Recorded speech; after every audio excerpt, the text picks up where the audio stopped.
Hello, welcome to Lecture 3 in Parallel Computing. So today we'll be talking about some problems related to communication in shared and distributed memory parallel systems.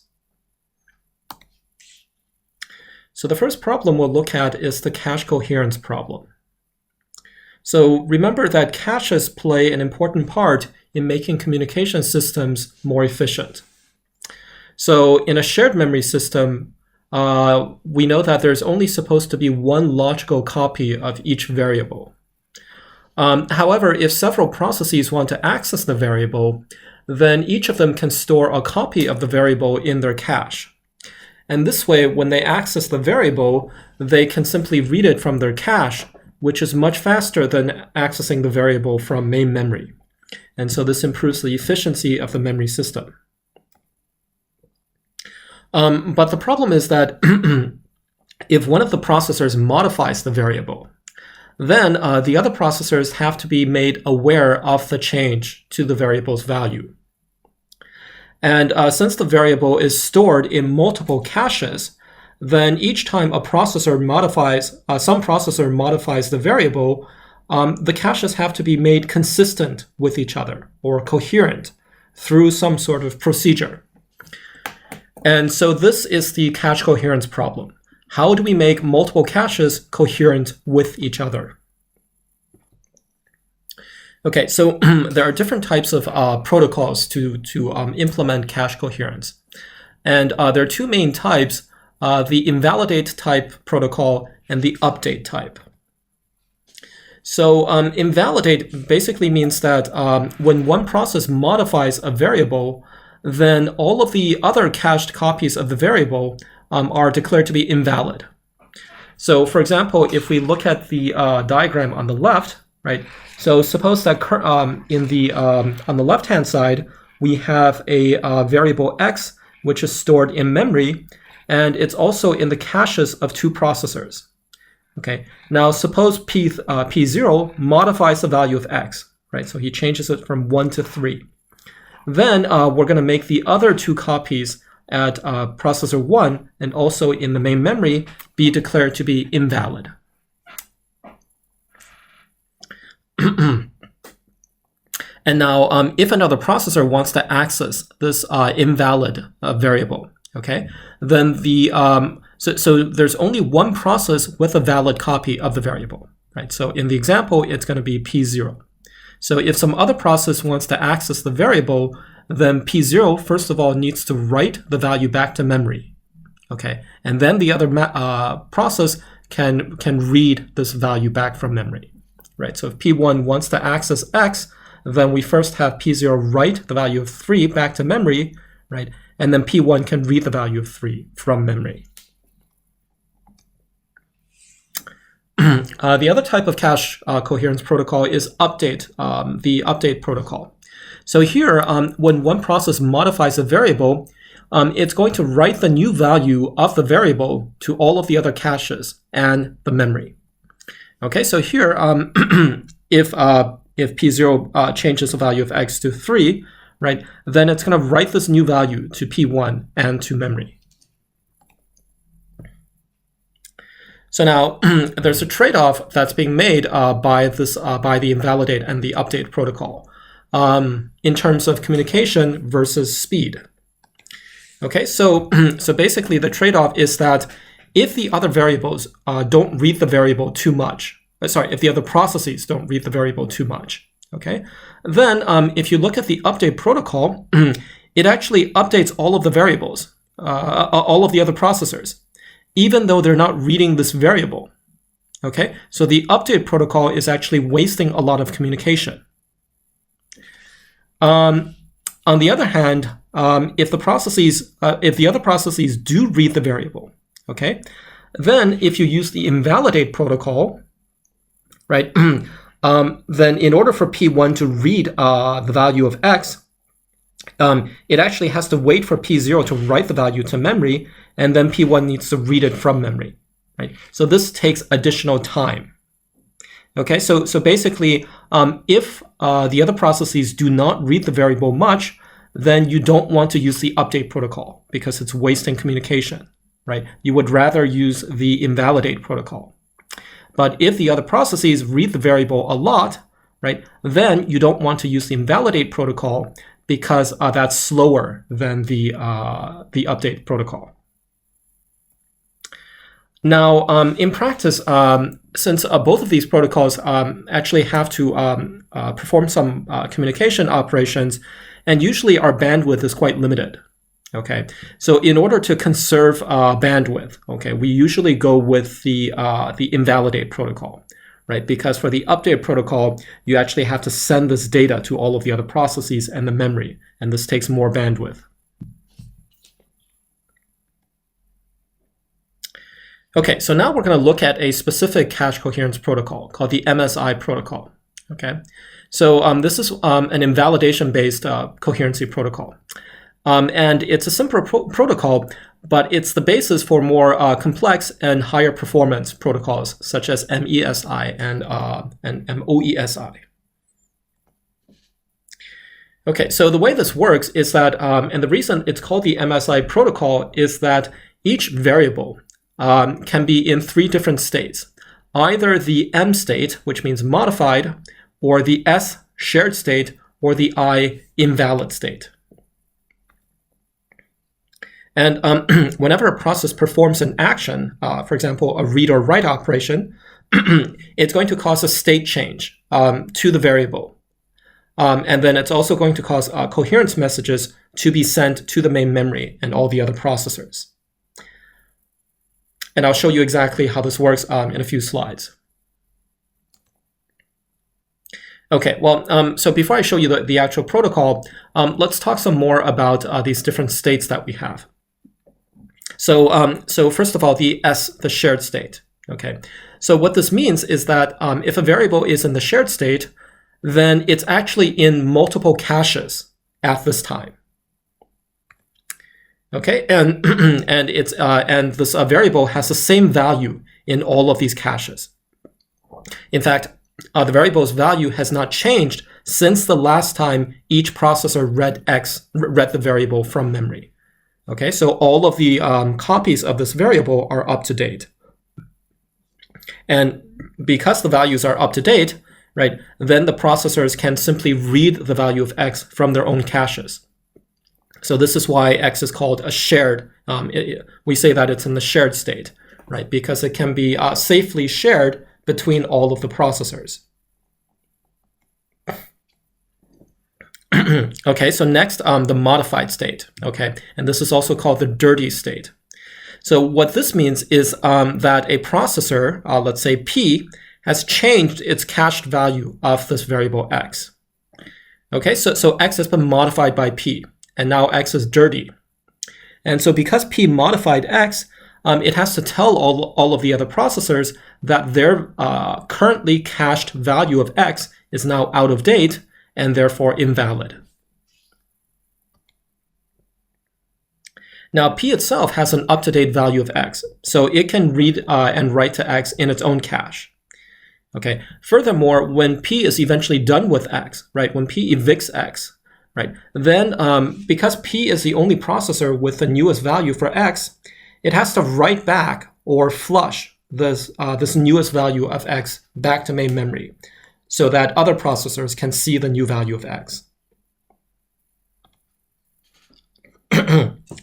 And lastly, we have the invalid state. Okay, so this means that if a processor is in the invalid state for this variable X, it means that some other variable, a processor, has changed X's value. Okay, so therefore this processor's value for X is out of date. And now, if this processor wants to read the value of X, it has to go to main memory. Okay. Now, the main memory value of X could also be out of date. And so therefore, when this process wants to read X, right, it will cause whichever processor has the current value of X. Okay, it'll cause that processor to write the current value of X back to memory, right? And then this processor can read this new value from memory. Okay, so now the processor which has the current newest value for x, right? That processor would be in the M state, right? Because that processor, as we said over here, right, that processor changed the cache value of x, right? So that has so this processor P that changed the cache value of x has the newest value for x. Okay, so let's do an example of this. So suppose that we have two variables, x and y. Okay, so initially they're in the they have values 5 and 12, and they're both in the dirty state. Okay, now suppose you have a processor 0 which wants to read x. Okay, so if it reads x, then now the state of x is going to be so first of all, it'll read the value of 5 for x, and now the state of x is going to become shared at processor 0. Okay, and also in the main memory. Now, likewise, if processor processor 1 wants to read y, right, it will get the value of 12 for y, and the state of y will become shared in both processor 1 and the main memory. Okay, so now suppose processor 0 tries to increment x. Okay, so then at processor 0, x will become 6, right? And furthermore, it's going to x is going to go into the dirty or modified state, right? Remember that the D state is the same as the modified state. Okay. However, in main memory, the value of x is still 5, right? So therefore, this value is invalid. Okay. So therefore, the main value, the main memory value for x is now invalid, and the main memory goes into state I for the variable x. Okay.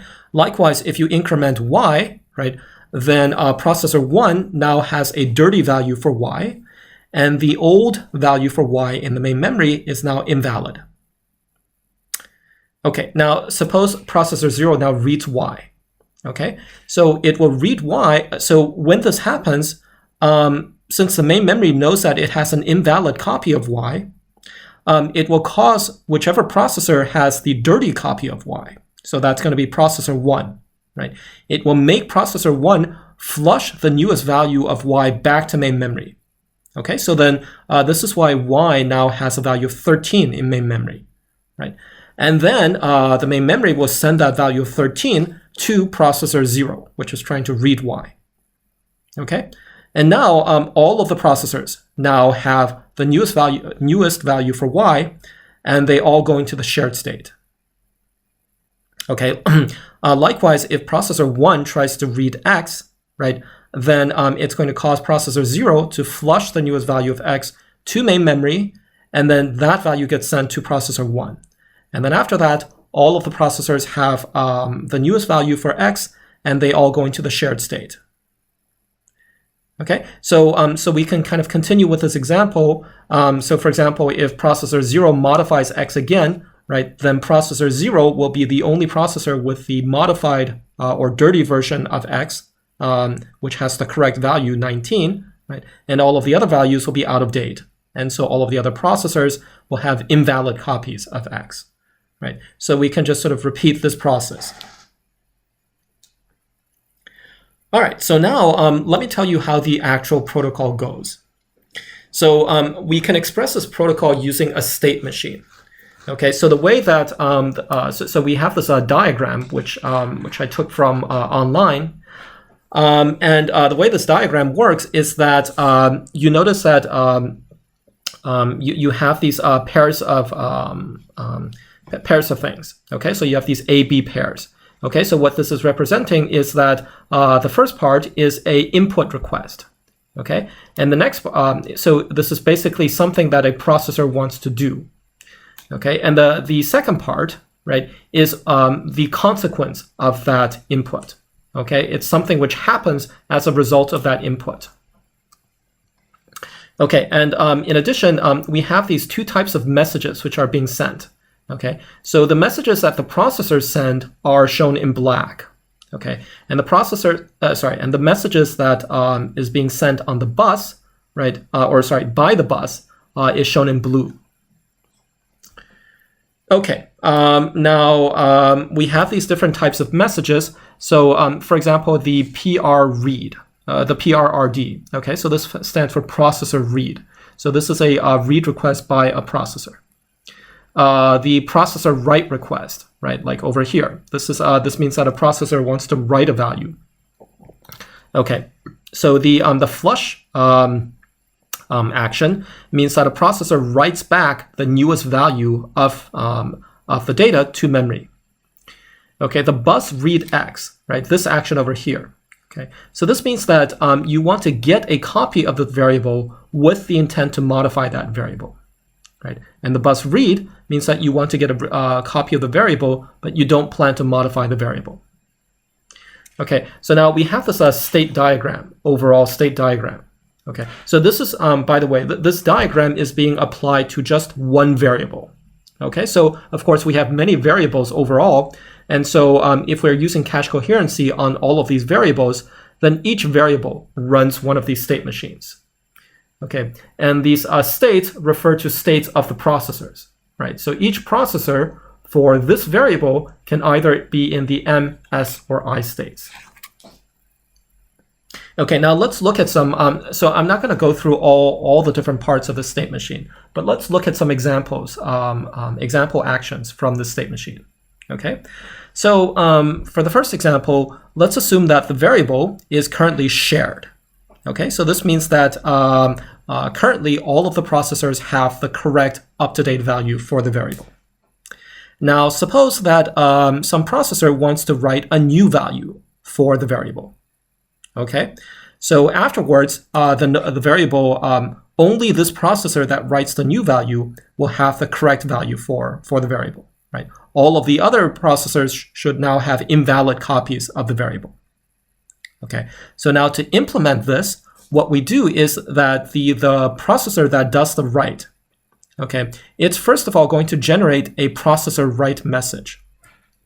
So currently the variable is being shared, so the writing process is actually in the shared state.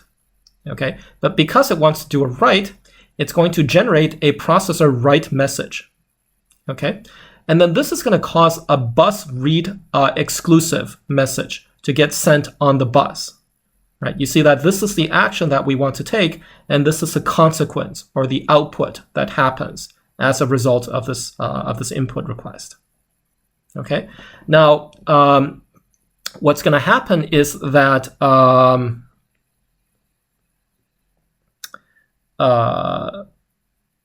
right, so each process, okay, so the process that does the write, he is going to go into the modified state, right?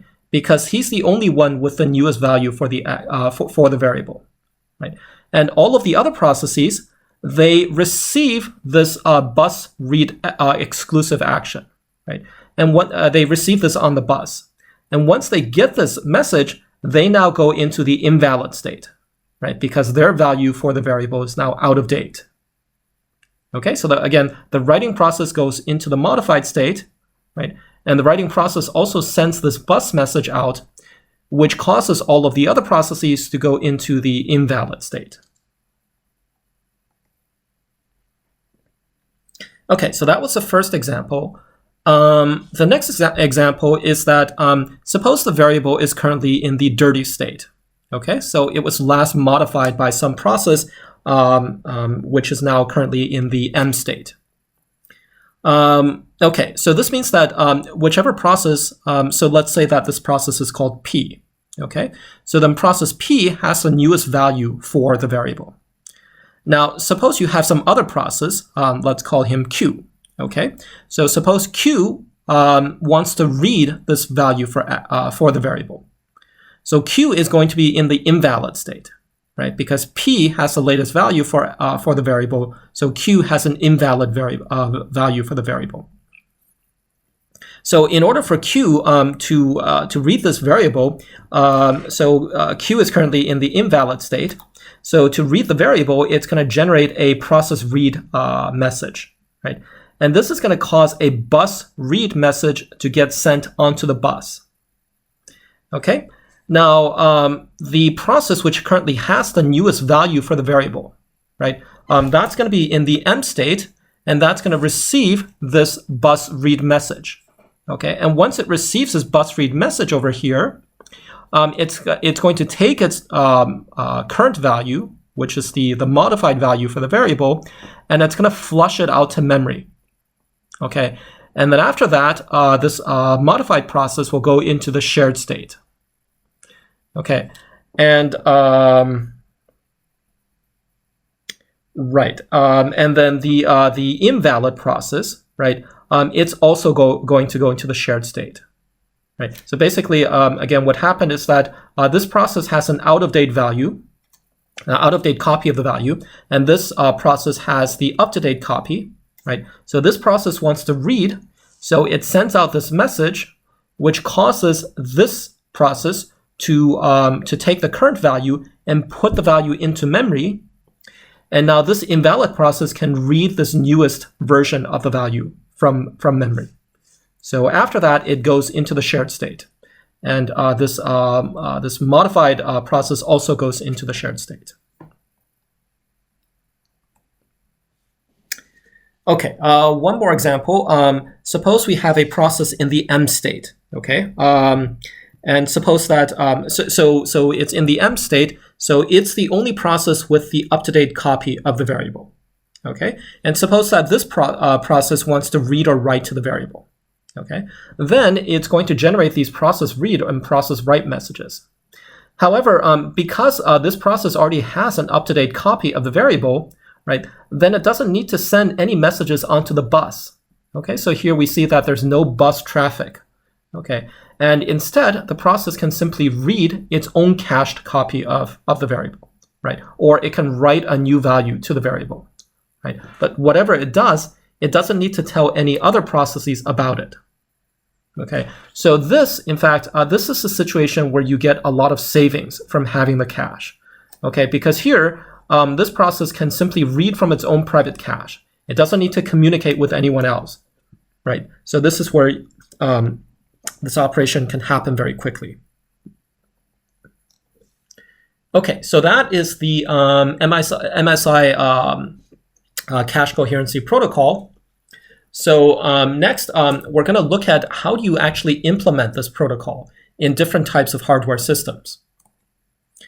Okay, so the first type of system that you can implement MSI in is called the Snoopy cache system.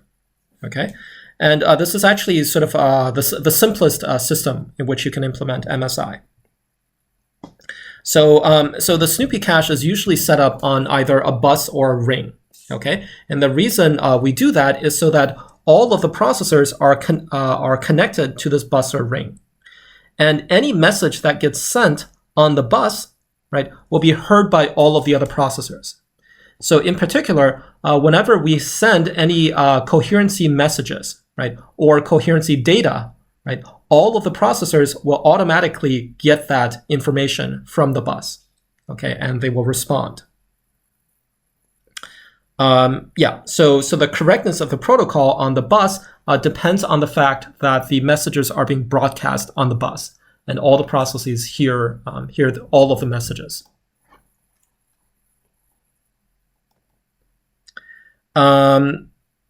Okay, so now again, we want to check that in certain cases we can actually get improved performance. Okay, and so the best case when you have a cache is if only one process tries to modify that variable. Okay, and none of the other processes are trying to access the variable, then this process will be in the modified state, and when it modifies the variable, it doesn't need to send any data onto the bus. Okay, because all of its accesses are done to the cache, and there's no coherence traffic.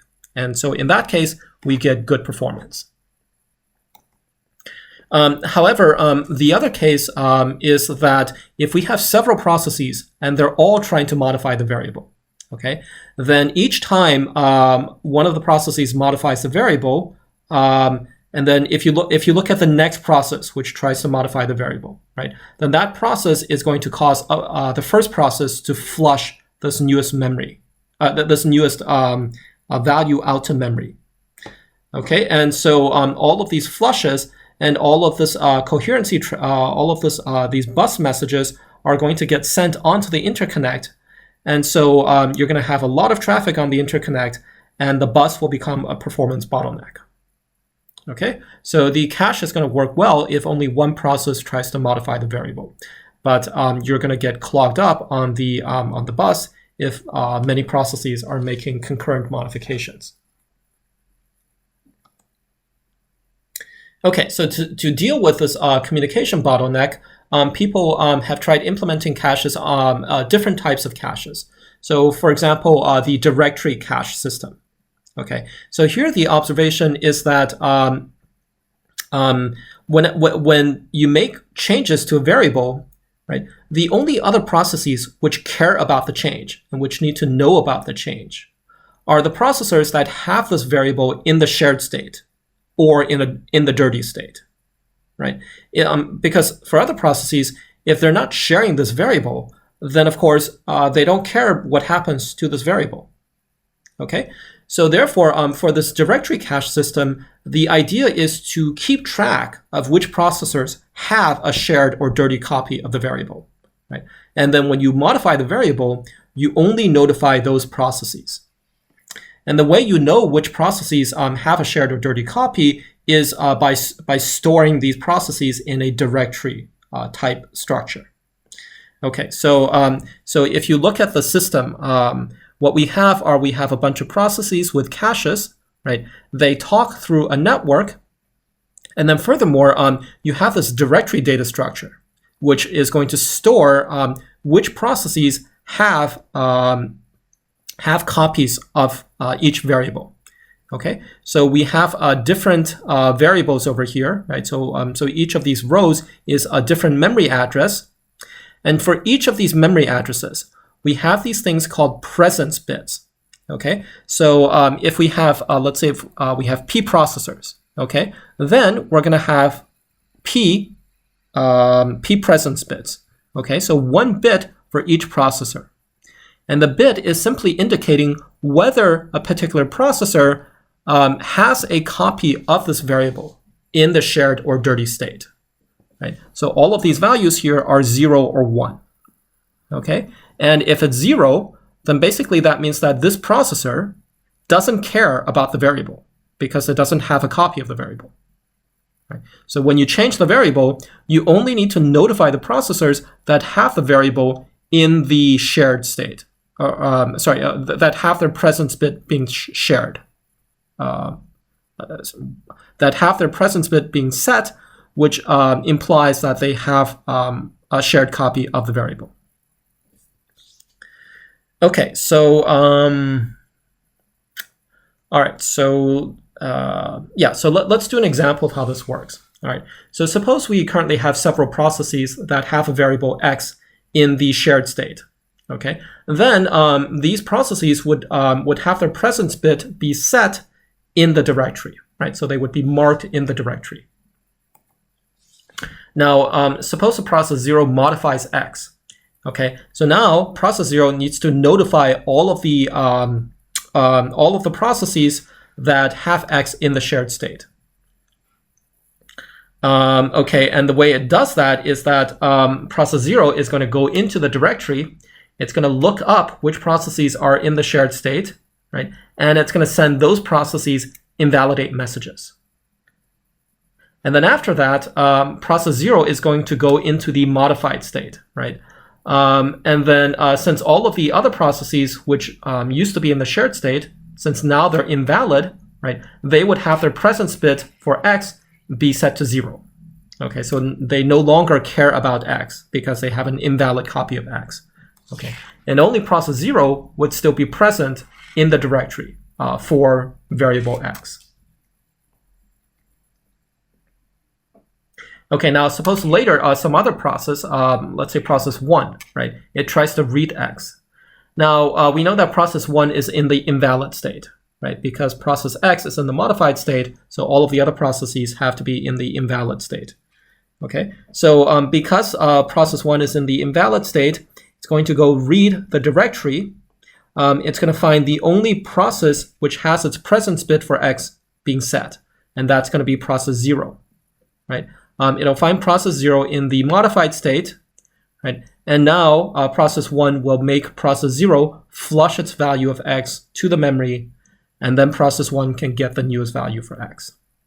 Okay, and then after that, process 0 and 1 will both be marked in the directory to be in the shared state for x.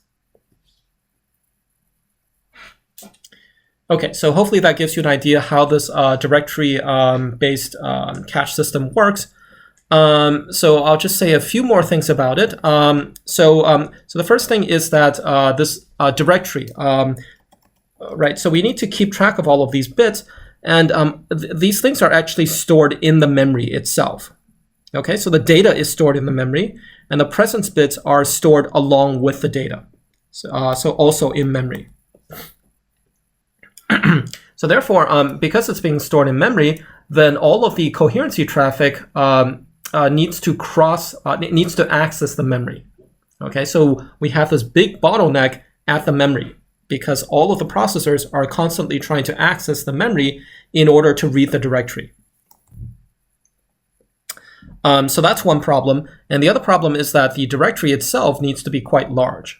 Okay, so if we have, let's say, M memory blocks, okay, and P processors, right, then since you need a bit for each memory block and each processor, then in total, the directory needs to have size M times P. Okay, so yeah, so these two problems. One is that the directory is big, and the other problem is that it causes this bottleneck at the main memory. Okay, so now we want to improve the performance of the processor of the directory. Okay, and we can do that by using a distributed directory. Right. So previously we had a centralized directory, right? Because all of the processors access this single directory. Okay, so now for the distributed directory, we're actually going to take this directory and split this into multiple parts and assign the different parts to different processors. Okay, so each processor is now going to have a part of this directory, right? It's going to have a part of the memory, and it's going to have all of the presence bit for that chunk of memory it's responsible for. Okay, so now if a processor needs to read some information from the directory, then regarding a certain variable, then the first thing is the processor is going to figure out which other processor has that variable. Okay, and then it's only going to access the directory for that processor, which has the variable. Okay, so we no longer have the centralized bottleneck, right? We distribute the directory accesses to a bunch of different processors. Okay, now I want to say just one more thing about sharing, which is that, about caches, which is that you have this issue called false sharing. So, so the problem is that when you transfer data from the cache, when you transfer it from main memory to the cache, okay, you don't transfer like single bytes at a time, right? You transfer large chunks of memory, and these are called either cache lines or blocks. And so, for example, for the L1 cache, a typical size for the cache line would be something like 64 to 128 bits. Okay. Now, within these 64 to 128 bits, right, you have multiple words of memory. Okay. So, for example, suppose that we transfer something from memory to cache, right? We're going to transfer, let's say, 8 different words of memory from memory to cache. Okay. And now you could have 2 different processors that are reading completely different memory locations, right? So for example, this processor 1 over here is reading the 3rd memory location, and processor 2 is reading location 5. Okay, so they are different locations in memory. However, they lie in the same block of memory. Okay, so therefore, when processor 1 reads data item 3, it's going to take all of these items, this entire block from main memory to its cache. And likewise, processor 2 is going to take the same block, okay, from memory to the cache.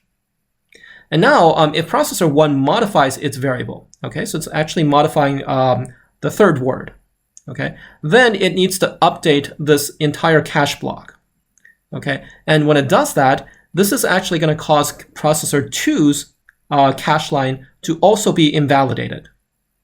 Okay, even though processor 2 is reading a different memory location, right? It's reading memory location 5, and processor 1 is modifying location 3. So they're different memory locations, but they lie in the same cache block. Right, so therefore, processor 1's access is going to cause processor 2's cache line to be invalidated. Okay, and so this is why it's called false sharing, right? It looks like these two processors are sharing the same cache line, but in fact, in reality, they're not sharing the same memory address that's being accessed. But nevertheless, whenever one processor modifies the cache line, it's going to invalidate the other processor's cache line and cause a lot of memory coherence traffic. Okay, so this is going to hurt our performance. And so, we need to do something about this. And the thing we're going to do is we can try to pad the data. Okay, so basically this means that we're going to somehow rearrange this data so that if two processors access different memory locations, then we want to make it so that they do not lie in the same cache line. Okay, so for example, if somehow, so let's say that this is a different cache line down here. Okay, so if we can somehow restructure this data so that this value lies in the second cache line, right, then processor 1 and processor 2 would no longer access the same cache line, right, and so they would no longer invalidate each other. Okay, so sometimes it's possible to pad your code to achieve this purpose, and sometimes it's not. Okay, so it depends on the program that you're running.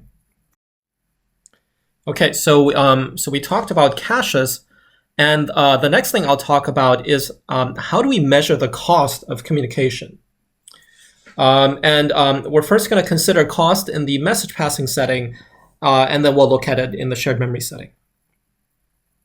Okay, so the cost basically, so suppose we want to transfer a message of size m from one node to the other. Okay, so there are several components to this cost. So the first component is there's a startup time to do this message transfer. Okay, we're going to call the startup time t sub s. So this includes things like in order to send a message, right, you have to prepare a message header. Right? Maybe you need to do some error correction, add some error correction to this message. Right? You might need to run a routing protocol to figure out how you're going to send this message. You need to interface with a router and many other things. Okay, but for the message, we only do this once for the message. Okay, no matter how far the message goes, you just need to do this once. Okay, now the next part to the cost is that the message could actually go through multiple hops, right? It can go through several processes before it gets to its destination. And so for each hop, we could have a per hop time. Okay, so whenever it gets to an intermediate router, right, then that intermediate router needs to determine the next hop. And that's going to take some time for this intermediate router. And so we're going to call this the per hop time given by t sub h. And then also, it's going to take us time to transfer this message, right? So we'll call this time t sub w. And this is related to the amount of bandwidth on the link that on the links that we're sending. Okay, so basically, if the bandwidth is r, right, meaning that we can send r words per minute, per second, okay, then the per word transfer time between the source and destination is going to be 1 divided by r. Okay, so now we're going to look at several different routing protocols and look at their costs. Okay, so the first protocol is the simplest protocol, which is store and forward. Okay, so if the message needs to transit through several intermediate processors, right, then each of these intermediate nodes is going to, in the store and forward protocol, each of these intermediate nodes is going to wait to receive the entire message before forwarding it to the next hop. Okay, so if the message needs to go from P0 to P3, and it's going to go through P1 and P2, okay, then P0 is going to send this entire message, and so P0 is going to wait to receive this entire message before it forwards it to the next link, P1. right? And P1 is also going to wait to receive the entire message before forwarding to P2, and so on. Okay, so therefore, let's look at the cost for this store and forward routing. Okay, so so the amount of time, right? So that we spend at each process, right? So this amount of time over here, this is since you're sending a message of size m, right? And it takes you TW amount of time to send each word of the message, right?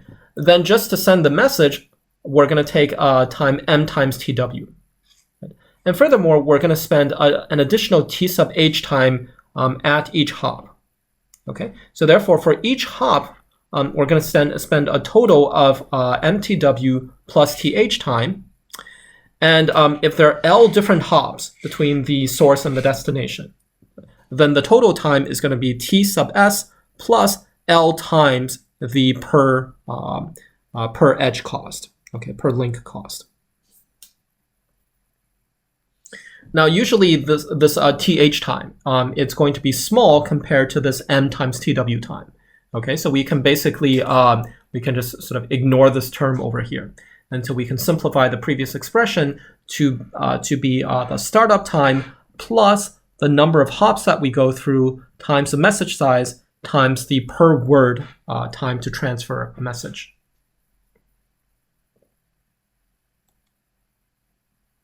Okay, so next, let's look at something called packet routing. Okay, so the difference between packet routing and store and forward is that for packet routing, you're not going to wait until you receive the entire message before forwarding to the next hop. Okay, so instead, you're going to take the message and break it into a bunch of small packets, and then you're going to send these packets, right? And as soon as you receive a packet, then you can forward the packet to the next hop on the path. Okay, so in fact, because you do this forwarding of every packet, then we're basically sending the messages through a pipeline. Okay, so what's happening is that at the first time step, P0 gets the first packet, right? And then it's going to forward the packet to P1, right? So in the second time step, P1 is going to get the first packet, and P0 is going to get the second packet, okay? And then it's also going to forward the second packet to P1, right? And P1 is going to forward the first packet to P2. Okay, so therefore at the third time step, right, P0 has the third packet, P1 has the second packet, and P2 has the first packet. Okay, so we keep sending in this pipeline fashion.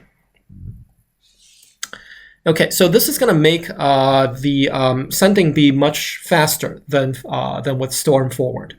Okay, so that's one advantage of packet routing. Another advantage is that we can let different packets take different routes. Okay, so so this is good because sometimes a route might get congested. So so if it gets congested, then we can let other packets take less congested routes. Okay, so this is going to improve overall performance. Another benefit to packet routing is that we can do error correction on each of the packets instead of the entire message.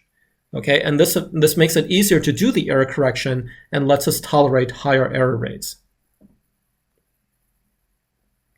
Okay, there are some downsides to packet routing, which is that since you now break one message into multiple packets, you need to pay overhead for each of the packets. So you need to do things like store the routing info and then store some error correction, right? So overall, your overhead for all of the packets is going to be larger when you do packet routing. Okay, so now let's look at the amount of time that packet routing takes. Okay, so I claim that the total time is going to be equal to T, the startup time, plus the per hop time times the number of hops, okay, plus the per word time times the number of words.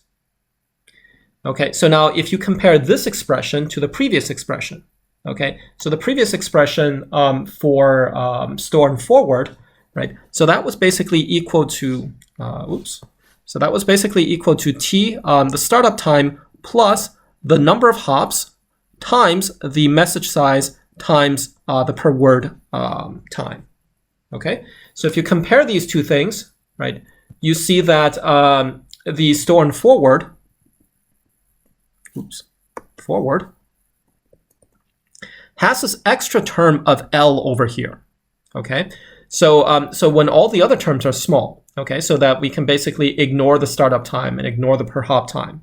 Okay, then store and forward is basically going to be L times slower than packet routing.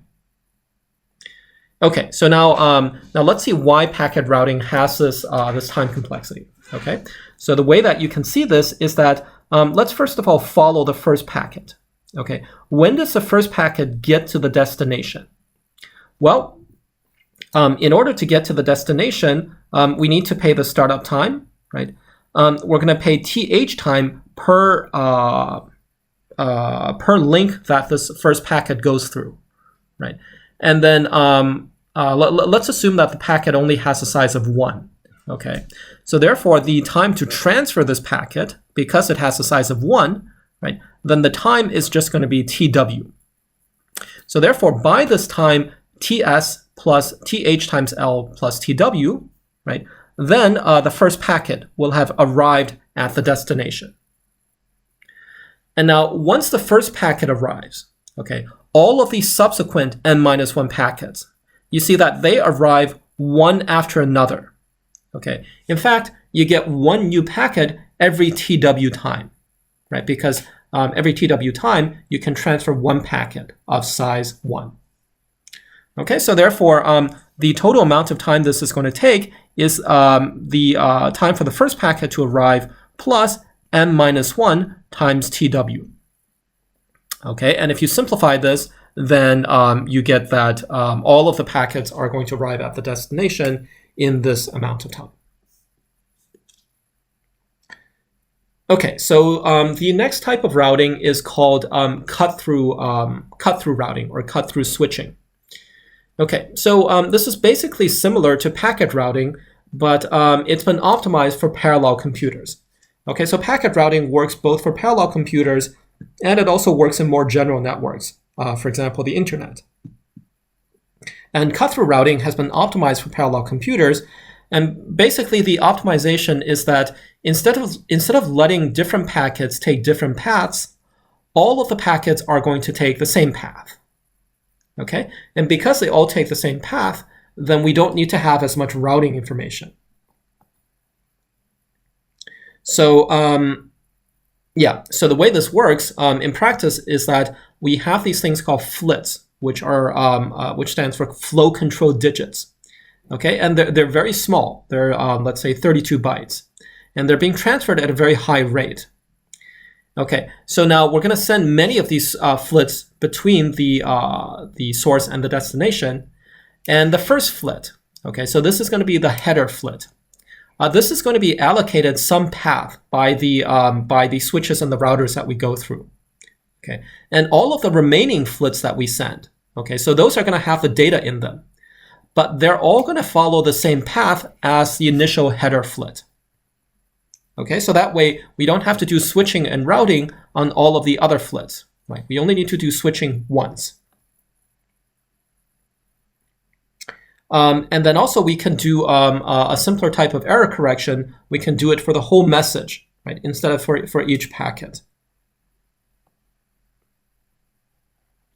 Now we can improve the performance even more if we have some high priority FLITs. Okay, so for example, some messages might be very important, like transferring cache lines. Right, we want to do that as quickly as possible. So in order to support these higher priority messages, what we can do is have multiple lanes of communication.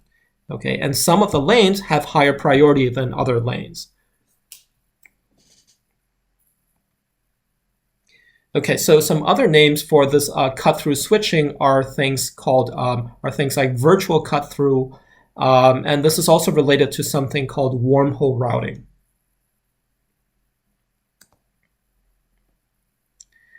Okay, so yeah, okay, so okay, so now let's put all this stuff together into an overall cost model.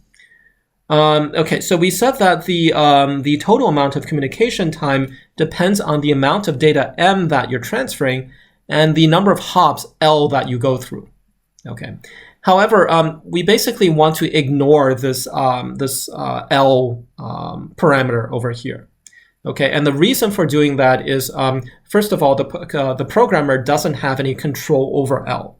Okay, so L, the number of hops that you go through, right? This depends on how your processes and your processors are mapped to each other. Okay, so we'll see more about this processor-process mapping later on. But this process is basically something the programmer cannot control, right? And because they can't control this mapping, then they can't control how many hops a message is going to go through. Okay, in fact, in many routing systems, they do something called randomized two-step routing. Okay, and they do that in order to minimize congestion. And so the way this works is that if you want to send a message from a start node, right, to a destination, right, you first send it to a random location. Okay, and then you have the random location send it to the destination. Right? And the idea is that because you're sending to a random location, then you minimize your chance of causing congestion.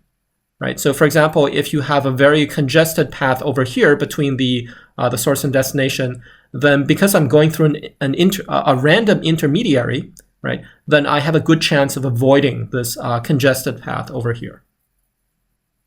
Okay, but if you do randomized two-step routing, then again you lose control over how many hops the message is going to go through, right? Because you don't know who the intermediary is. Okay, and the final reason for ignoring L is simply that this per hop time that we pay for each hop, right? This TH time, this is usually quite small compared to the startup time or the time or the total time to send the message, right? Especially if you send a large message. Okay, so these are all good reasons that we can simply ignore L. And so once you ignore L, then now you can simplify your communication time to simply be the startup time TS plus the time to transfer the message, which is the message size times the per byte time. Okay, now this expression here is assuming that the network is uncongested.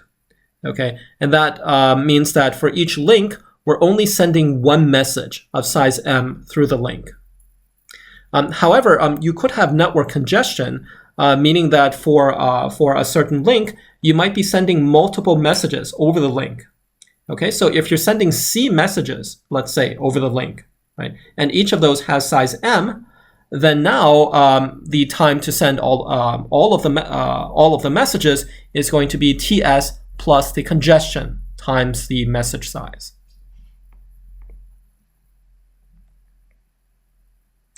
Okay, so as an example of this, suppose you have a mesh with P processors, right? So the size of the mesh is going to be root P by root P.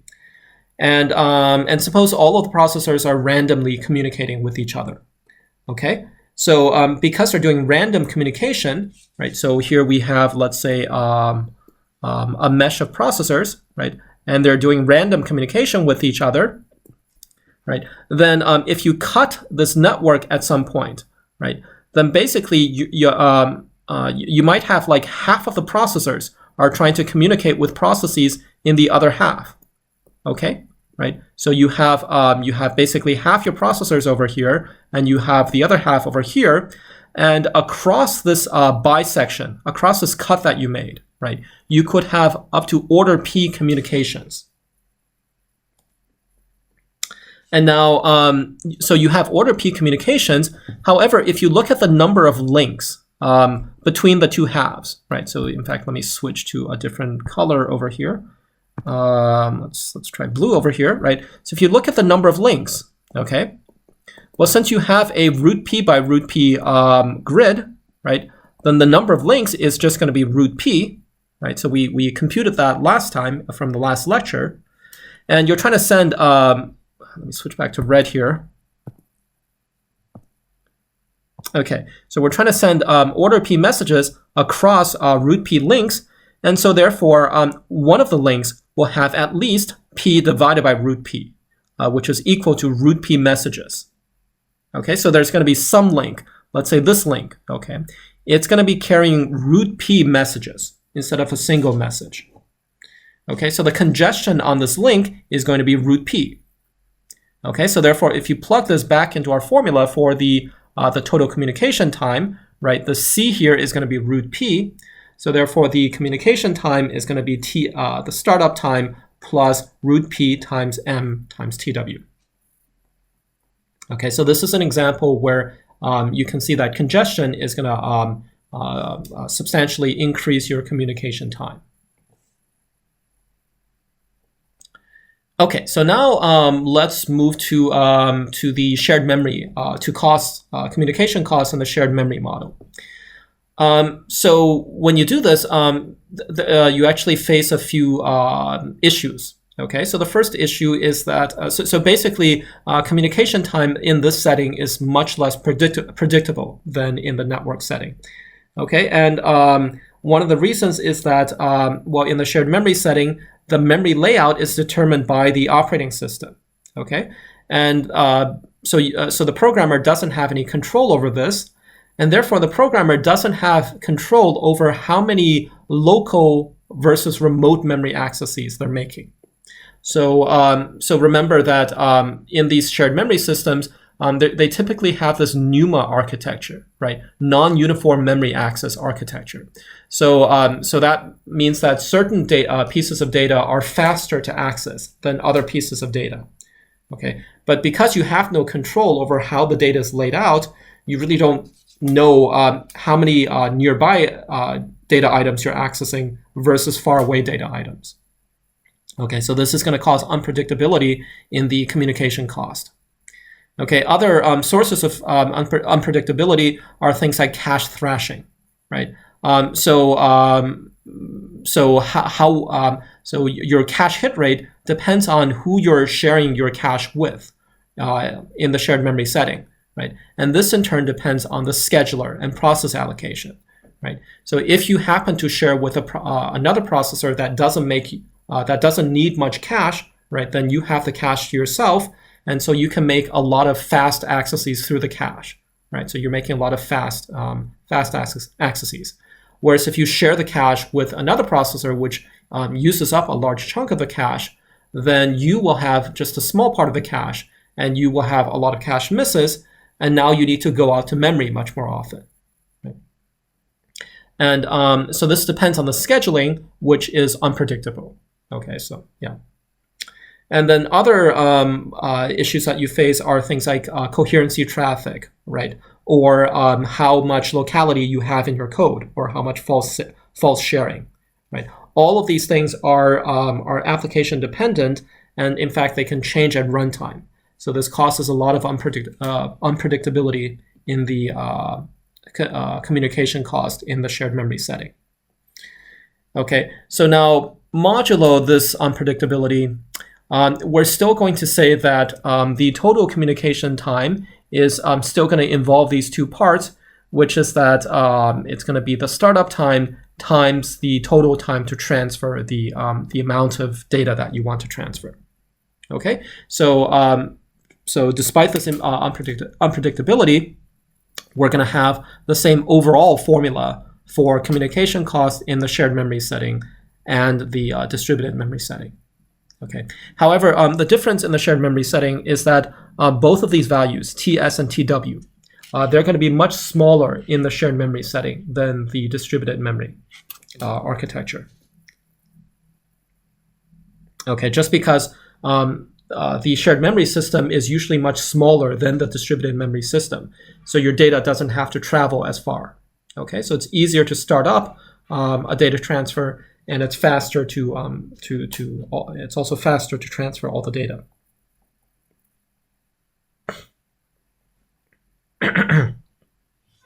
Okay, so the next thing we're going to look at is how do you do routing in these networks? Okay, so we've seen different types of networks, such as meshes or hypercubes or trees, right? So so if you're in one of these networks, how do you send a message between two processes? Okay, so we need a routing algorithm which is going to select a path between the two communicating processes. And we want some properties for these routes, right? So we want the routes to be as short as possible. Right? We also want the routes to be uncongested. Okay, so we don't want multiple messages to use the same route. Right? And then also we need to be able to compute these routes. So we have to make sure that the routing algorithm itself doesn't have too high of a cost. Okay. However, there are trade-offs to these properties that we want. Okay, so for example, if you try to get a very short route, right, then these short routes might be more congested, right? So for example, if you have a bunch of processes like these, right, then if you're trying to communicate in as short a way as, if you're trying to make the routes as short as possible, right, then maybe you could have paths like these. Okay, but now all of these paths are going to use this intermediate link, which is going to become congested. Okay, so instead of doing that, you could perhaps have different pairs of processors take slightly longer routes, but which are less congested. Okay, so there's this trade-off. There's this sort of antagonism between how short your route is versus how congested it is. Okay, and also we could consider different ways of computing the route. So if you use a deterministic algorithm, okay, then this basically means that for a fixed source and a fixed destination, we're always going to use the same path. Okay, now this is going to be much easier. This is easier to compute, right? Because it's always going to be a fixed path between the source and the destination, right? On the other hand, because we're using a fixed path, you might have congestion on this path. Okay, so instead of doing a deterministic routing, you could do something more adaptive, where you try to look for the congestion and then you route around the congestion. Okay, now this is going to decrease your congestion, but these adaptive paths are harder to compute, right? Because you have to go look for where the congestion is and then somehow avoid that. Okay, so this is the trade-off between congestion and having paths which are easy to compute. Okay, so those are general properties of routing algorithms. So now let's look at some specific routing algorithms. Okay, so the first one we're going to look at is dimension and EQ routing.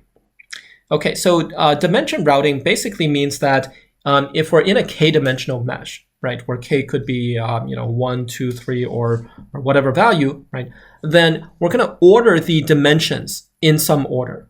Okay, so if we're in, let's say, 3 dimensions, okay, so then we have an x, y, and z dimensions, right? So we're going to order these in some fashion, right? Either x, y, z, or z, y, x, or something, but we're going to fix the order, okay?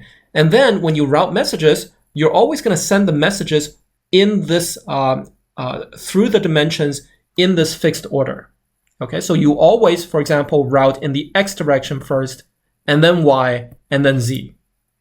Okay, I mean, you could use a different path which goes ZYX.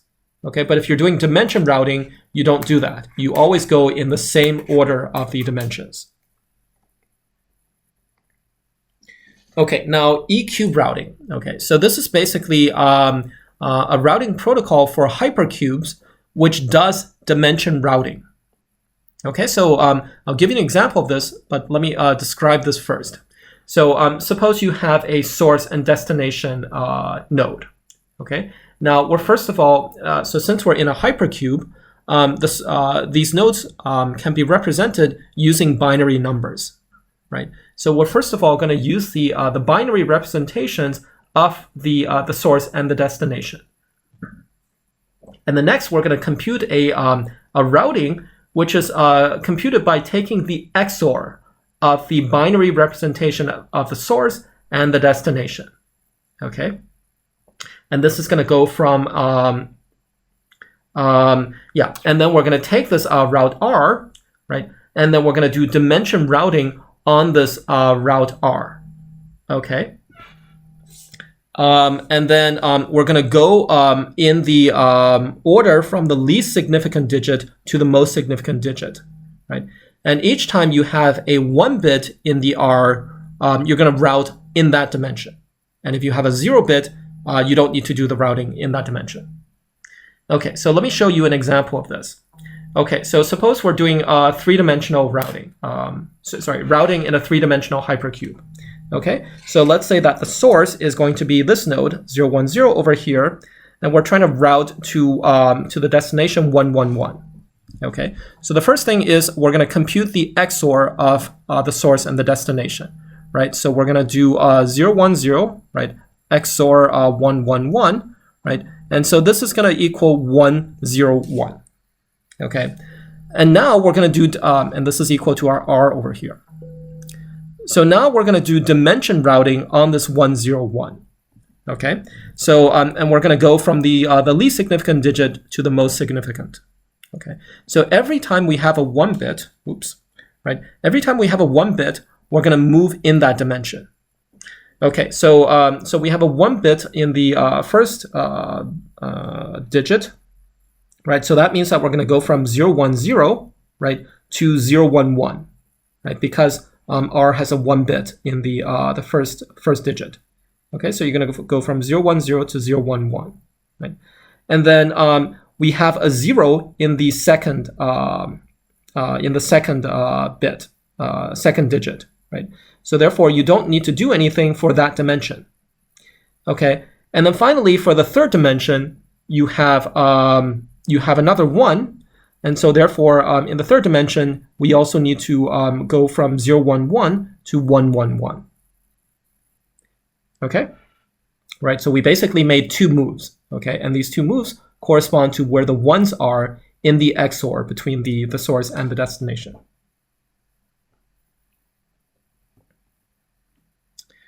Okay, now one reason E-cube and dimension routing is used is because it can prevent deadlocks. Okay, so let me show you a situation where if you don't use dimension and E-cube routing, you get a deadlock when you send. Okay, so now consider the situation where you have 4 processors. Okay, and you know, there are these communication edges between these processors. Now, if you don't, and suppose what's happening is that we want to send a message from A to C. Okay, and you want to send so you basically want to send a message from A to C like this, right? And you want to send a message from D to B. Okay, so you also want to send a message like this, right? You want to send a message from C to A, right, like that, right? And then you want to send a message from B to D. Okay, so we're passing these messages in a ring, basically, right? We're passing them 2 hops in a ring. Now, if you don't use dimension routing, okay, then what can happen is that when you try to send from A to C, we're going to go in the X direction first, right? So from A to D, and then you go in the Y direction from D to C. Okay, when you send from D to B, right, then since we're not using dimension routing, then we're going to go in the Y direction first, right, and then the X direction. Okay, from C to A, you again go in the X direction first and then Y direction, and then from B to D, we're going to go Y direction and then X direction. Okay, now this is going to cause a deadlock. Okay, because what's going to happen is once you start doing that, so let me try to clear up this figure a bit, right? So then A's packet is going to end up on this link, right? Because A is going from in the X direction first, right? And D's packet is going to end up on this link, right? And then C's packet is going to be over here, right? And then B's packet is going to be over here. Okay, and now once this happens, then we have a deadlock. Okay, because B's packet, so for example, A's packet needs to travel through this link over here, this link, right, in order to get to C. But this link is already occupied by D, right? And so so A's packet can't go anywhere, right? Likewise, D's packet needs to go to B, right? So it needs to get onto this link. But again, it can't do that because this link is currently occupied by another packet, right, by C's packet.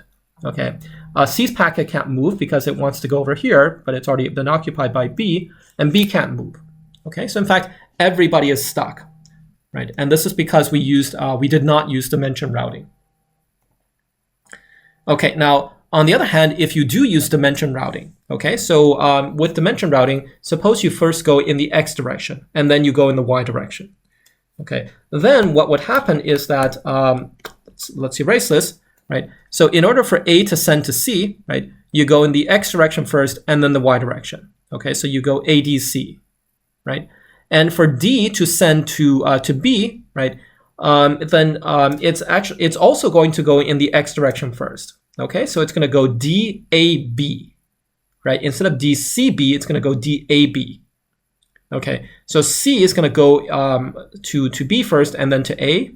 And then B is going to go in the x direction first. So it's going to go BCD, right? Instead of BAD, it's going to go BCD. Okay, so then what's going to happen is, so A is going to send a message on this link, right?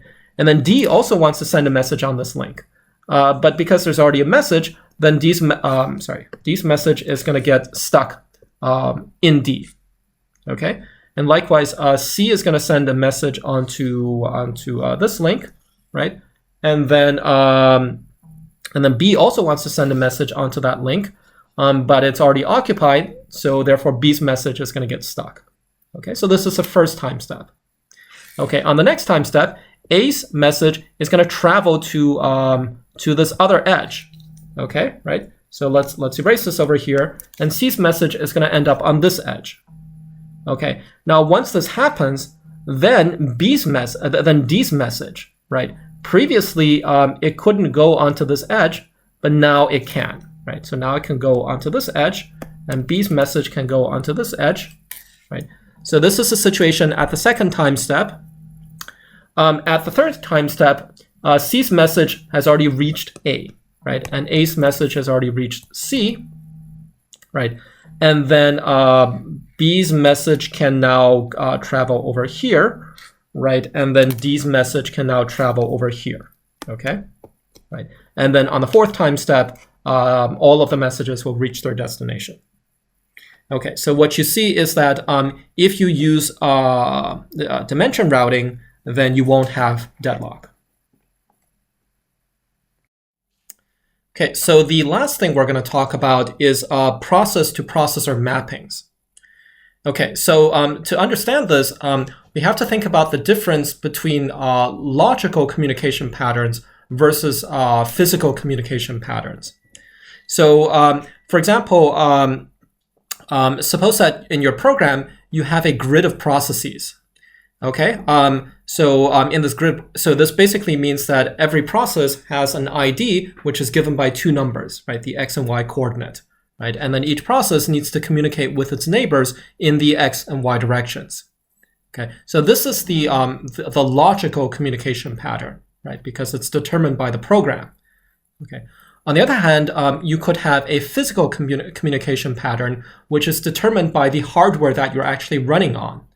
Okay, so suppose that you have this grid of processors, okay, and these processors are physically connected in a grid, right? So we have 16 processors, and processor number 6 is physically connected, right, by some link to processors 2 and 5 and 7 and 10. Okay, so that's going to be the physical connection. And then here, right, this is going to be the logical connection between the processes. Right, so this is a physical processor connection, and this is logical process connection. Okay, now when you run your program, okay, so when you run this logical communication pattern on top of your hardware, right, you need to map these processes to the processors. Okay, so this is where this process-processor mapping comes from. And you can do the mapping in different ways, okay? And some mappings can get you good performance, but poor mappings can cause communication bottlenecks and can hurt your performance. Okay, so for example, if we have a grid of, if we have a logical communication pattern, which is a grid, right? And then if we have a physical communication network, which is also a grid, then of course the most natural mapping is just to map this grid onto the other grid.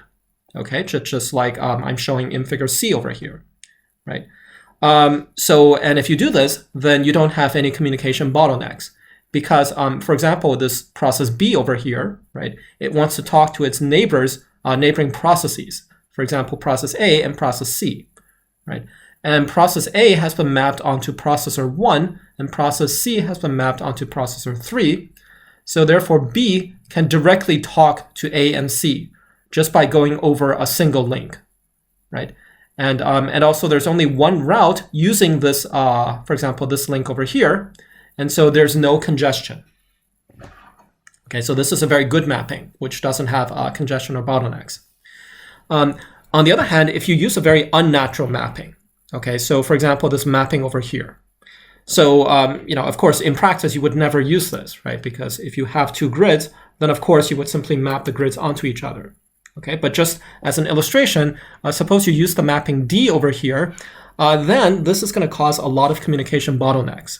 Okay, so for example, if you look at a process, let's say G over here. Okay, so G needs to communicate with processes C, F, H, and K, right?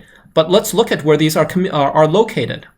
So G is mapped to this processor 15 over here. But in order to talk to process H, right, so H has been mapped to processor 2. So therefore, for G to talk to H, it needs to go through 4 hops like this, right? Sorry. Okay, and then to talk to processor F, so F is located right next to G, so it can just go through 1 hop. To talk to K, where is K located? Okay, so K is located over here, right? So it actually needs to traverse 5 hops just to get to K, right? And then C it takes 2 hops to get to C. Okay, so instead of taking one, so if you look at this mapping, right, then for G to talk to any of its neighbors, it takes only 1 hop. Whereas for this mapping, it takes up to 5 hops. Okay.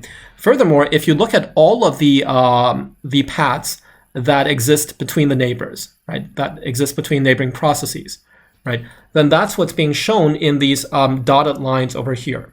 Okay, so these are all of the paths that occur between neighbors, and now you see that there's a lot of congestion on certain paths. Okay, so for example, on this, this is actually one physical link between 1 and 5. Right, between processors 1 and 5. However, there are 5 different paths, right, shown by these dotted lines. There are 5 different paths that use a single edge. Okay, so there's a congestion of 5 on this edge, right? And likewise, there are other congested edges, like, for example, this edge from 2 to 3 is also congested, right? From 8 to 12 is also congested. Okay, so these paths are both long and they're congested. So this is a bad process-to-processor mapping. Okay, so what we want to look at are how do you determine a good process-to-processor mapping for different types of topologies. Right, so here our topologies are the same. They're both grids, so it's easy to do the mapping. But if you have a different topology, then how do we do this mapping?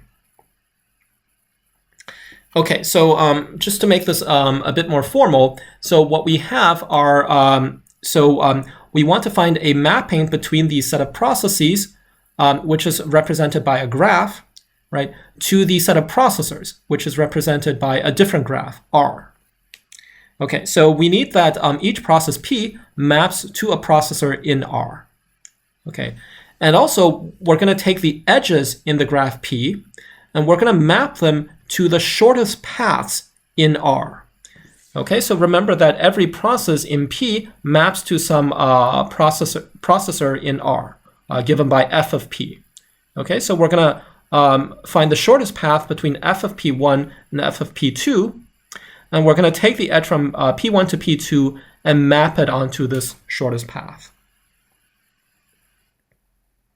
Okay, now once you have this mapping f, right, so this is given by this function f over here, right? So now we can look at the how good this mapping is. So 2 things we're going to look at are the congestion of the mapping, right? So this is the maximum number of routing paths that cross one edge in the physical network R. Okay, so for example, previously on the previous example, you had 5 different paths that crossed the edge 1, 5. So the congestion was 5.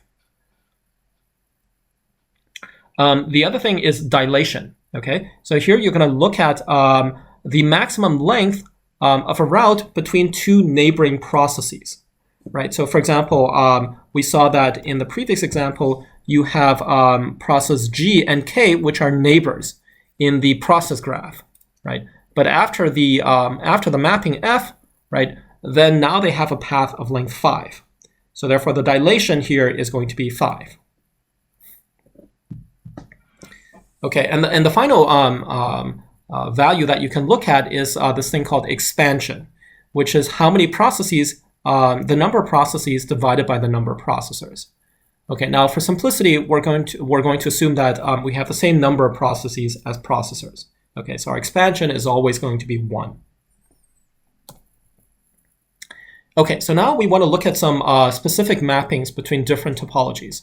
So the first one is going to be mapping from the line to the hypercube. Okay, so suppose you have a k-dimensional hypercube, right? Then that has 2 to the k number of nodes. Okay, so we're going to take a line of the same size and map it into the hypercube. And the way we're going to do that is using something called a gray code. Okay, so gray code is basically a k-digit gray code.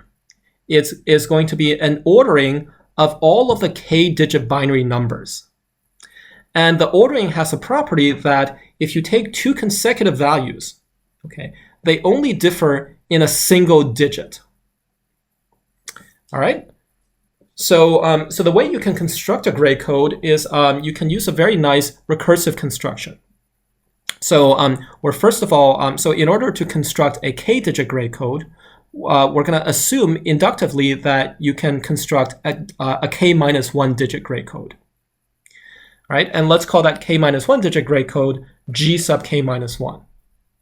Okay, now to make your k-digit gray code, you're going to take G sub k-1 and you're going to prepend it with 0. Okay, so you're going to put zeros in front of all of the values in this G sub k-1. All right, and then you're going to take another copy of G sub k-1, but you're going to reverse the ordering for all of the values. Okay, and then you're also going to prepend all the values with 1. And then lastly, you're going to concatenate these 2 copies. Okay, so let me show you an example of how this works. Okay, so suppose you try to construct a 3-digit gray code. Okay, and assume that you've already constructed a 2-digit gray code. So here you have a 2-digit gray code, right? And you can see that it has this gray code property, meaning that consecutive values only differ in 1 bit, right? So for example, these 2 values only differ in the first bit, right? These 2 values only differ in the second bit, and then these 2 values again differ in the first bit, right? So consecutive values only differ in 1 bit. And so this is a 2-digit gray code, and we're going to use this to construct a 3-digit gray code. And the way you do this is you're first of all going to take a copy of the 2-digit gray code, and you're going to prepend all of the values with 0. Okay, so now you have a bunch of 3-digit values. Okay, and next you're going to take another copy of the 2-digit gray code, and you're going to reverse it. Okay, so instead of going in this order, right, we're going to go in this order. Okay, so you take all of the values in this reverse order, and then you put them down here, and you prepend all of the values with 1. Okay, and then finally, your 3-digit gray code is simply the concatenation of these 4 values and these 4 values. Okay, so it's a simple exercise to figure out why this is a correct 3-digit gray code. Okay, so you can think about that. But once we know how to construct these gray codes, okay, then in order to map a line onto a hypercube, we're going to make use of the gray code. And what we're going to do is take node I in the line. Okay, so we have a line of 2 to the k nodes. We're going to take the ith node in the line and then map it using this gray code to G of I, right, for a k-digit gray code. Okay, so more concretely, suppose you have 8 processors in a line, right? And so then the gray code mapping is that 0. So here we've constructed the gray code, right? And then if you just convert these to decimal numbers, right, then the ordering of the gray code is going to be 0, and then 1, and then this is 3 over here, and this is 2, right? And then we have 6, 7, 5, 4. Okay, so then now we're just going to take the ith node in the ring and map it to g of I. Okay, so for example, 0 gets mapped to 0, 1 gets mapped to 1, 2 gets mapped to 3, 3 gets mapped to 2, 4 to 6, 5 to 7, and so on. Okay, so this is how we're gonna map between the line and the hypercube. And if you do this explicitly for these 8 processors, you're gonna see that this is how the mapping goes. Okay, so we just follow these lines, and this is how this is the ordering for the mapping. Okay, so now let's see how good this mapping is, right? So we want to look at the congestion and dilation of this mapping. Okay, now in terms of dilation, right? So what we know is that suppose you have 2 neighbors in the line. Suppose you have nodes I and I plus 1. Then when you map them into the gray code, right? We know that they get mapped to g of I and g of I plus 1.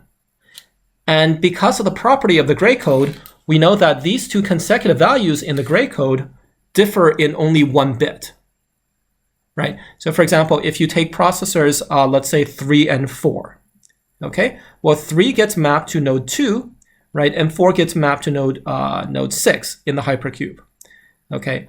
And the binary representation of 2 is going to be 0, 1, 0, right? And the binary representation of 6 is 1, 1, 0. Okay, so therefore these 2 numbers differ in only 1 bit, right? And because they differ in only 1 bit, then we know that these two processors are actually connected in the hypercube, right? Because, for example, we have 0, 1, 0 over here, and 1, 1, 0 over here.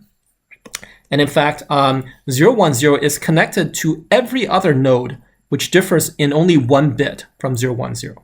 Okay, so it's connected to this processor, it's connected to this processor, because this one only differs in the 2nd bit, right? And it's also connected to this processor because this guy only differs in the 1st bit over here. Okay, so now we know that for 2 neighboring processes in the line, they will get mapped to neighboring processes in the hypercube. Okay, so therefore the dilation of this mapping, right? So that's how far an individual edge from the line gets stretched onto the hypercube. Okay, the dilation is just 1. Okay, the edges do not get stretched at all. Okay, so next we're going to look at the congestion. Okay, and here the congestion is also going to be 1, right? So that's the best possible congestion. And the reason it's going to be 1 is because if you look at any hypercube edge, right? How many edges from the line graph are going to map to this hypercube edge, right? So for example, if you look at this hypercube edge over here, okay, there's only going to be 1 edge from the line graph that maps onto this, right? And so therefore the congestion for this edge, and in fact for every edge on the hypercube, is also going to be 1. Okay, so next we're going to reverse what we did. So instead of mapping from a line to a hypercube, we're going to map from a hypercube to a line.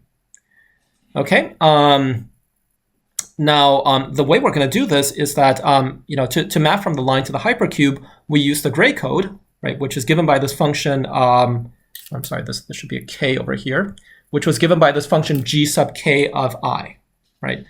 And so to do the reverse mapping from the hypercube to the line, we're just going to use the inverse of this mapping. Okay, so we're going to use the inverse of this function. Okay, so now we have the mapping. Now let's look at how good this mapping is. So first of all, let's look at the congestion of the mapping. Okay, now remember that from the previous lecture that if you look at the bisection width of a k-dimensional hypercube, okay, that's going to be 2 to the k minus 1. Okay, so for example, the bisection width of this three-dimensional hypercube, right? We're going to end up cutting 4 edges, right? Because if you imagine, like, if you make a cut like this, right, then we're going to cut all of these edges from the top to the bottom, right? Now, on the other hand, if you look at the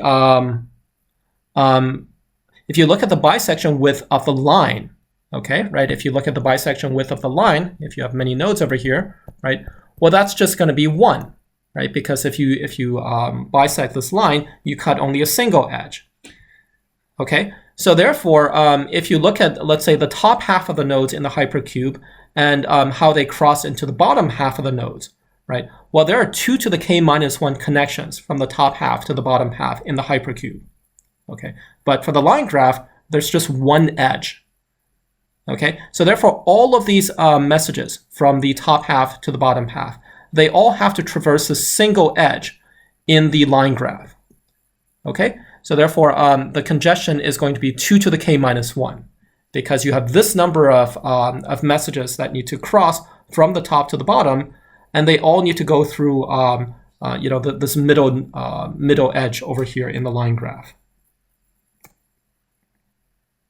Okay, and the dilation of this mapping is also going to be order of 2 to the k. Okay, so for example, if you look at the node 0, right, and the node 2 to the k minus 1, okay, you can see that these nodes are going to be connected in the hypercube, right? However, to get to them in the line, right, this is going to take a path of length 2 to the k minus 1. Okay, so for example, in order to get from 0 to node 4 over here, right, they're directly connected in the hypercube, but you need to take this long path in the line graph. Okay, so the dilation is also going to be large. It's going to be 2 to the k minus 1. Okay, so that was for a one-dimensional line. Okay, so what about a two-dimensional mesh? Okay, so let's try to map a two-dimensional mesh into a hypercube. Okay, so suppose that you have a mesh which has a size 2 to the r times 2 to the s. Okay, so maybe you have a mesh like this. Okay, so you have 2 to the r rows, let's say, right, and 2 to the s columns. Okay, so then in total you have 2 to the r plus s number of nodes in this mesh, right? And so we're going to try to map this into an r plus s dimensional hypercube, which also has the same number of nodes. And the way we're going to do this mapping is that we're just going to combine 2 copies of the line to hypercube mapping. Okay, because you can think of the mesh as simply, well, it actually is just the two-dimensional generalization of lines. Okay, so since we know how to map lines into the hypercube, right, then we can just take that same mapping and use it to map the mesh into the hypercube. Okay, so in particular, if you have a node in the mesh given by ij, right, so it's in the ith row and jth column, right, then what we're going to do is, well, you want to map this first part, right, into basically an r-dimensional sub-hypercube out of this entire large hypercube. Okay, and the way you can do that is you're going to take I and then apply this r-digit gray code on I. And then you take the second coordinate and then you map it into this second sub-hypercube out of the overall hypercube. And the way to do that is to use the s-digit gray code on J. Okay, so let's do an example of this. So for example, if you have a mesh which is 2 to the 1, right, by 2 to the by 2 squared, right, then we're going to map the first coordinate, right, onto a 1-digit gray code. Okay, right. So 0 is going to get mapped to 0, and 1 is going to get mapped to 1, right? And then we do that for every column. Okay. And now for the rows, right, we're going to use a two-digit gray code for the rows. Okay, so that gray code is given over here, right? It's going to be 0, 0, 0, 1, 1, 1, and then 1, 0. Okay, and so this is how we're going to map this mesh into the hypercube. Okay, and when you do that, if you draw that out, you're going to get something like this. Okay, if you had a 4x4 mesh, right, then for the let's see, the columns, right, so those are given by 2-digit values, and so we would use we would map those into a 2-digit gray code, right, and then for the rows we would also map those into a 2-digit gray code. Okay, now the claim is that the dilation and the congestion are both 1 for this mapping. Okay, and the reason is that basically we can look at each coordinate, the x coordinate, right, or the y coordinate. We can look at those separately. Okay, so if you look at two neighbors in the mesh, okay, they're either going to differ in their x coordinate or the y coordinate, right? But they're not going to differ in both. So if they differ, for example, in the y coordinate, right, then we just need to compare. We're basically going to compare g sub s of j and then g sub s of j plus 1. Right? And then we know that these two things are going to differ in only 1 bit because of the property of the gray code. And because they only differ in 1 bit, they're only going to, they'll be connected to each other in the hypercube. Okay? So anything that's connected in the mesh is also going to be connected in the hypercube, directly connected. So therefore the dilation is 1. Okay? And likewise for the x direction. Okay, if they're directly connected in the mesh, in the x direction, they are going to be directly connected in the hypercube. Okay, so that's why the dilation is 1, and the congestion is also 1 because if you look at any edge in the hypercube, right, then it's not hard to see that there's just one edge from the mesh, which is going to map onto that edge of the hypercube. So therefore the congestion is 1. Yeah, okay, so so something else that you can note is that the different columns and rows of the mesh, okay, they're going to map onto sub-hypercubes of this overall hypercube, right? And they're going to map onto different sub-hypercubes. Okay, so now again, we're going to reverse this mapping and go from the hypercube to the 2D mesh. Okay, so so what we'll try to do is we're going to go from a log p dimensional hypercube, okay, into a root p by root p mesh. Okay, so now this log p dimensional hypercube, right? So the number of processors in this hypercube is going to be p, okay, and there are also p nodes in this mesh. Okay, and now for simplicity, we're going to assume that this root p here is a power of 2, okay. And so therefore, if you take the log of root p, right, then you're going to get an integer, and we're going to let q be equal to the log of root p. Okay, and the log of root p is also equal to the log of p divided by 2, right? Okay, now to do this mapping, we're going to consider either fixing. Okay, so we have. So we have, let's for concreteness sake say that log p is something like, let's say log p equals 8, okay? Then q here is going to equal 4. It's basically half of the number of digits. So you because log p equals 8, then every node in this 8-dimensional hypercube can be represented by an 8-digit binary number, right? And so q is basically half the number of digits of these numbers. Okay, so it's going to be a 4-digit binary number. And now let's consider fixing either the first or the last q digits of the nodes in the hypercube. Okay, and when you do that, you're going to get another q-dimensional hypercube. Okay, so as an example, suppose you take a 4-dimensional hypercube. Okay, and let's consider fixing the last 2 digits. So you can fix it to any value. So let's say we fix it to 1, 0. Okay. Then all of the other nodes in this hypercube, which have their last 2 digits equal to 1, 0, right? So there are 4 such nodes, right? And you can see that these 4 nodes actually form a hypercube. Okay, so they form a two-dimensional sub-hypercube. And the reason they form a hypercube is because, for example, you can see that 0, 0 is connected to 0, 1, right? 0, 1 is because they only differ in one digit, right? They only differ in this digit over here, right? 0, 1 is connected to 1, 1, right? So what else do we have? We have 0, 0, 0 is connected to 0, 1, and so on, okay? So you can see that these four nodes are actually a sub-hypercube out of this larger four-dimensional hypercube. Okay, so now the way we're going to use this is for each q-digit binary number, okay, for each such number r, we're going to map the hypercube that you get from fixing the last q digits, okay, to this value r, okay, and you're gonna map this sub-hypercube onto row r of the mesh, okay, and so we're taking a sub-hypercube. We're mapping it onto a row, and a row of the mesh is just a line.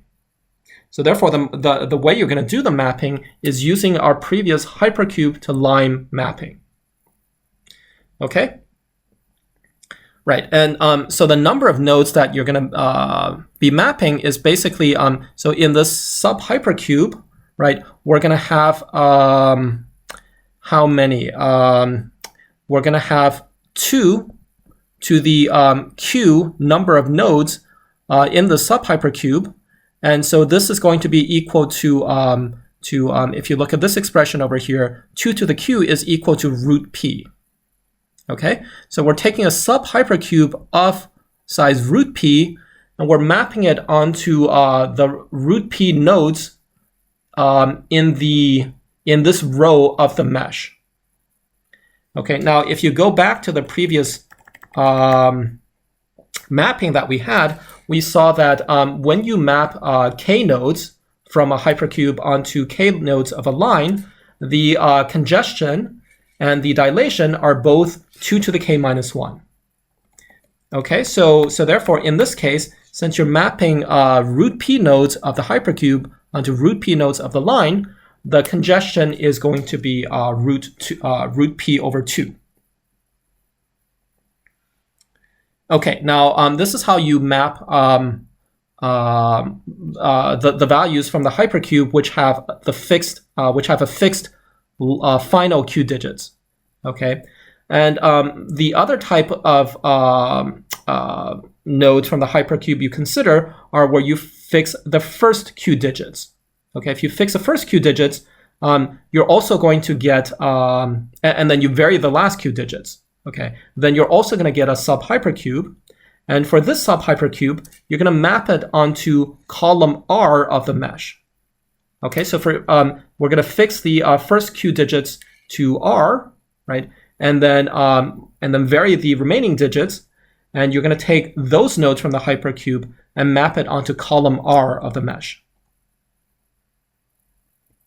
Okay, and the congestion there is also going to be root p over 2. Okay, and now the mappings onto the rows and the columns are independent, right? And so overall, the congestion is going to be root p over 2. Okay, so just a few more of these. So now let's consider mapping the line to the mesh. Okay, well, to do this, it's pretty easy. You just take this line and you map it in a zigzag pattern to the mesh. Okay, and you can see that the congestion and the dilation are both 1, right? Okay, now what about the reverse mapping? What if you want to map a mesh to a line?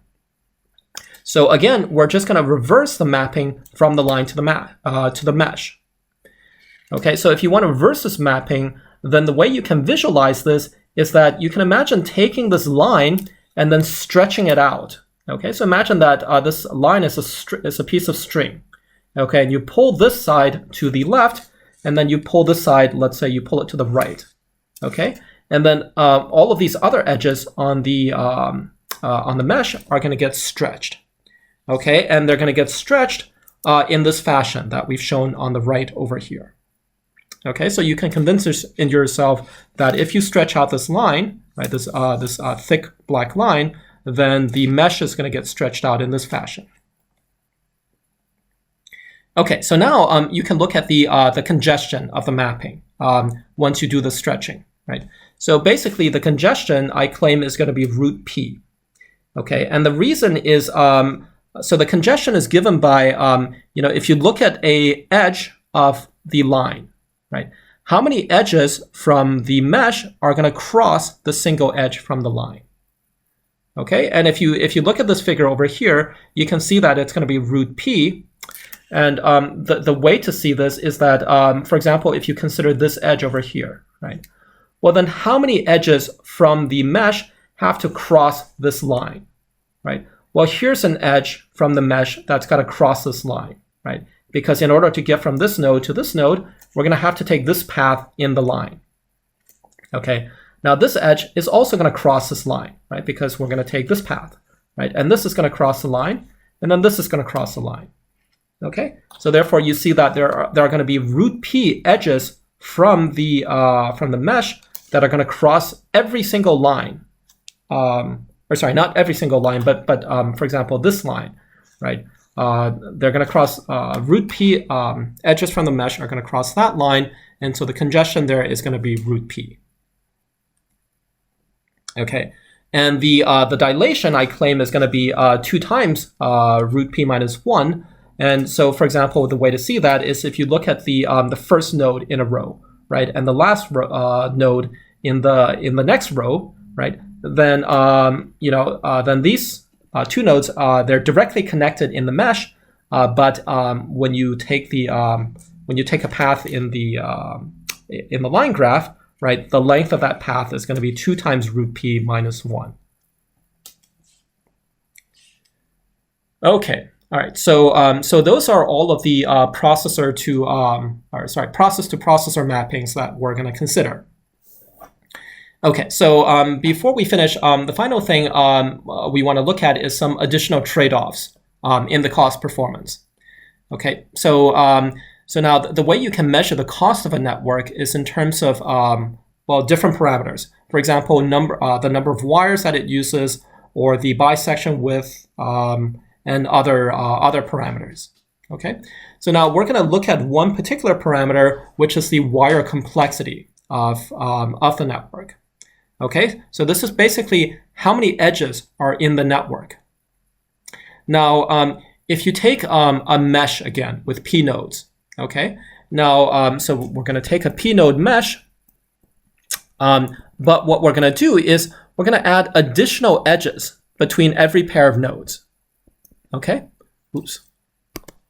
And in fact, what we're going to do is we're going to add, let's say, order of log p wires. Okay, we're going to add order of log p additional edges for every existing edge in the mesh. Okay, then we have then since the mesh itself has basically order p edges, right? And then we're going to take every edge and then multiply by a factor of log p. Then in total, the mesh is going to have p times log p number of edges. Okay, and if you recall, the hypercube with p nodes also has p times log p number of total edges. Okay, so now we want to compare the cost in this sort of augmented mesh with these additional edges versus the cost in a hypercube. Okay, so we know that they have the same number of edges, right? So they have the same wire complexity. But let's look at their costs in using different metrics, like, for example, the average distance. Okay, well, the average distance between 2 nodes in a mesh, right, is going to be order root p, right? Even though we've added all these additional edges, right, they're not going to make the diameter. They're not going to reduce the distance between any pair of nodes. Right, because any path that you took before, you would still have to take the same path in the mesh. Okay, so we still have that the average distance between 2 nodes in the mesh is going to be root p. Okay, whereas in the hypercube, we know that the average distance is going to be log p. Okay, so in this sense, the hypercube is still better than the mesh. Okay. But now let's look at the time to transfer messages in this augmented mesh versus a hypercube. Okay. Now, because you've increased the number of wires to log p for every link in the mesh, right? Then you reduce the congestion on the edge by a factor of log p. Okay. So therefore, the amount of time to send a message, the average amount of time to send a message is going to be the startup time plus this is going to be the average distance between two nodes, right? Times the per hop time, right? Plus, in a normal mesh, it takes you m times tw amount of time to send m messages, right? But if you multiply the number of wires by log p, then you're going to reduce this time by a factor of log p. Okay.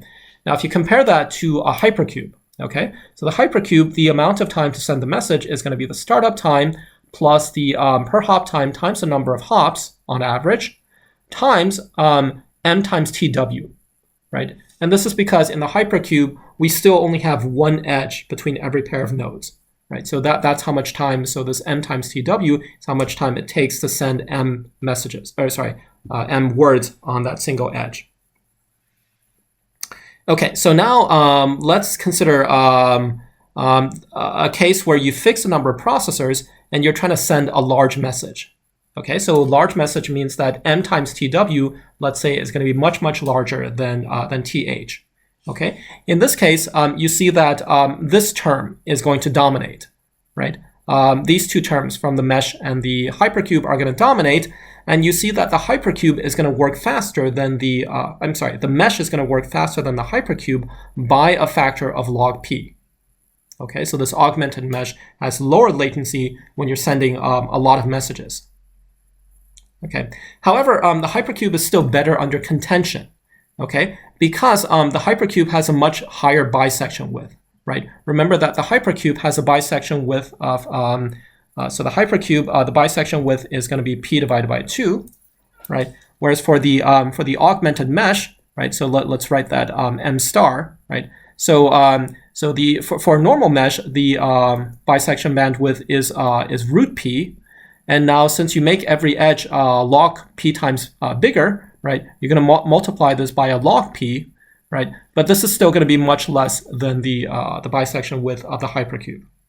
Okay, so so this is a way to sort of compare different architectures by sort of keeping certain costs the same and then comparing other costs. Okay, so that's all we have to talk about for this lecture. See you all next time.